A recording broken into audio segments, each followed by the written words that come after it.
We are at peak inflation. Inflation is going away very quickly, and the Fed moves are working now. It doesn't mean that the Fed won't blunder and make this worse. I think they will. We can come back to that. But okay, so the inflation sort of came on the scene in mid-2021, in the summer 2021. By the fall, it was very high, and this is when Jay Powell was saying transitory, transitory, transitory. By November 2021, he threw in the towel. He said, okay, time to retire the word transitory. And then they started hiking rates in March. On March 1st, the policy rate, the Fed funds target rate, was 0. Today it's 4.25%. It's going to go up another 50 basis points on December 14th. So, and then the next meeting after that's February 1st. So they're going to keep raising over 5, probably get to 5.25%. That's in less than a year. I mean, we've gone to 4.25 in less than 8 months, or just barely 8 months. So, but inflation is already off the top. It's going to come down a lot more. The markets are not ready for that.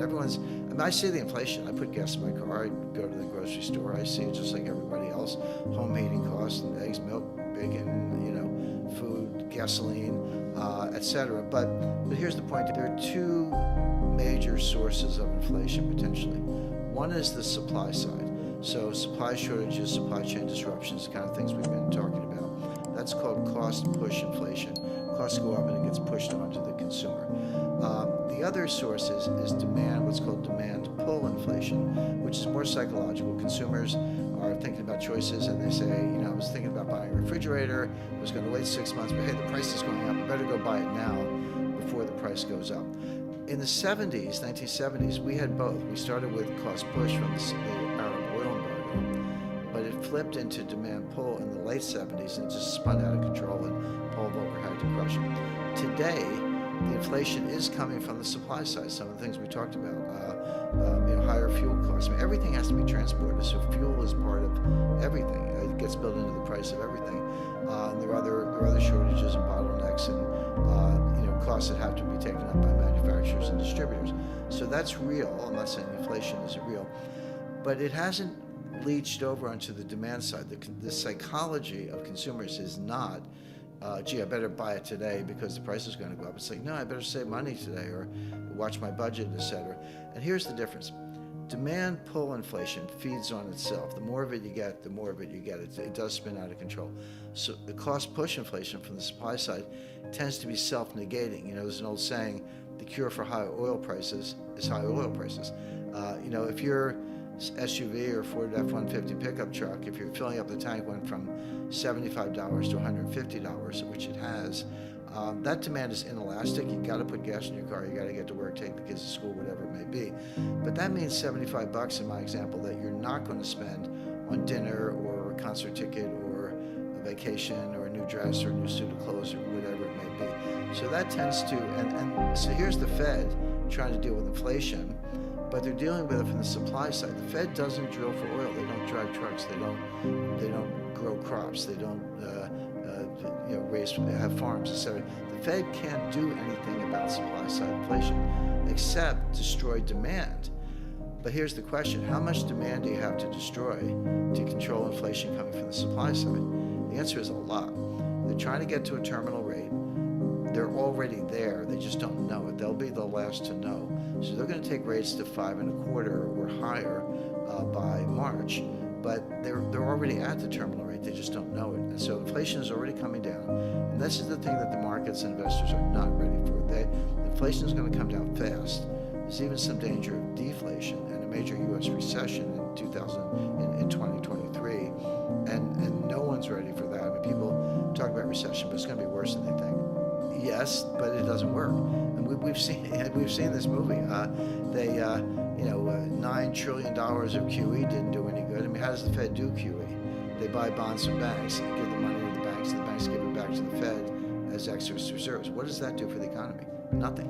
Zero rates, again, it doesn't work. They don't have the tools. We've been talking about recession, inflation, deflation, but the one thing we haven't spoken about yet, you kind of just referred to it, is there a global liquidity crisis coming?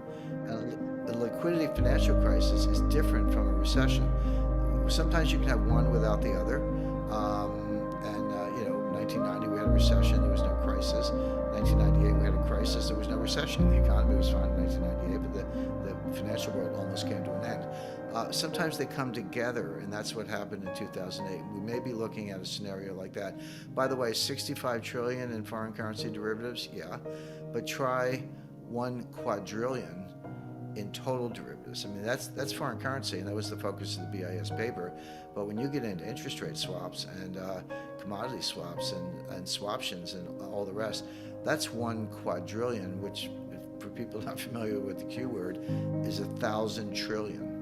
So you pointed to 65 trillion, and you're right, that's FX, but there's 1,000 trillion or 1 quadrillion of derivatives off balance sheet of the banking system, supported by collateral, a little sliver of collateral, and there's a dollar shortage, and that's getting ready to implode. Well, a couple things you can do. One thing, I would increase my cash allocation. A lot of people hate cash. They're like, it doesn't have any yield. Why would I do that? I'm missing out on whatever, Bitcoin or stocks or whatever.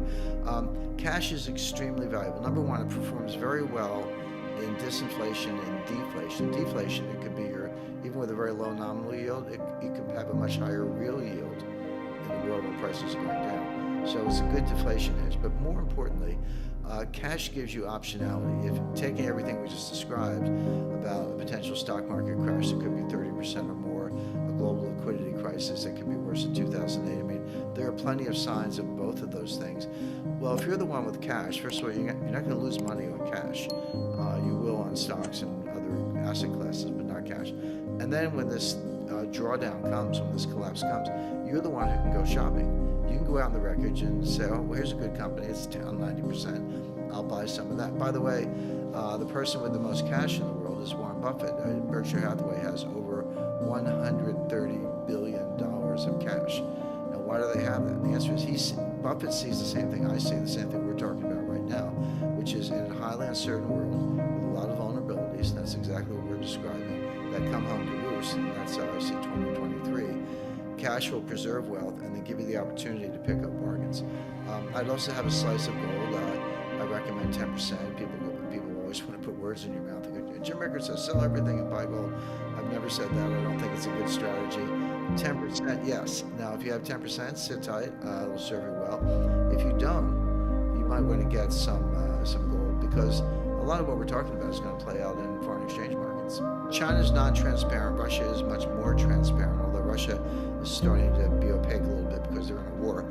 But you can see the inflection point is 2010. So from 1970 to 2010, it's a long stretch, 40 years, central banks were net sellers. It didn't mean everybody sold everything, but Switzerland's down 1,000 tons, the U.S. was down 1,000 tons after losing 8,000 tons, 11,000 tons between 1950 and 1970. It was down, down, down. 2010 was the year that central banks became net buyers. Now, it doesn't mean every central bank was buying gold. It does mean that they were selling a lot less and others were buying more. And some of the buyers are Mexico, Kazakhstan, Philippines, Vietnam. We know China's a big buyer. We don't know exactly how much Russia was a big buyer. That is continuing. Now the new players, Iran's not transparent, but we know they're buying gold. Turkey is buying a lot of gold. Japan had a bunch of gold all along. They never told anybody about. Literally 1 month, their reserves went from 600 tons to 900 tons. Well, you know the market. You can't buy 300 tons in a month, not one country, one order. But they had it all along, but they decided to reveal it, put it on their balance sheet. So Americans don't seem to like gold. I'm not sure Canadians feel much differently, or others around the world, but central banks sure